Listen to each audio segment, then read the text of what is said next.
हे कृष्ण करुणा सिंधो दीनबंधो जगत पते गोपेश गोपिका कांत राधा कांत नमोस्तुते। हे कृष्ण, आप दुखियों के सखा तथा सृष्टि के उद्गम हैं। आप गोपियों के स्वामी तथा राधा रानी के प्रेमी हैं। मैं आपको सादर प्रणाम करता हूँ। तप्त कांचन गौरांगी राधे वृंदावनेश्वरी वृषभानु सुते देवी प्रणमामि हरि प्रिय।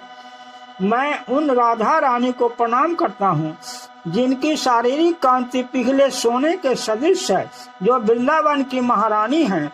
आप राजा वृषभान की पुत्री हैं और भगवान कृष्ण को अत्यंत प्रिय हैं।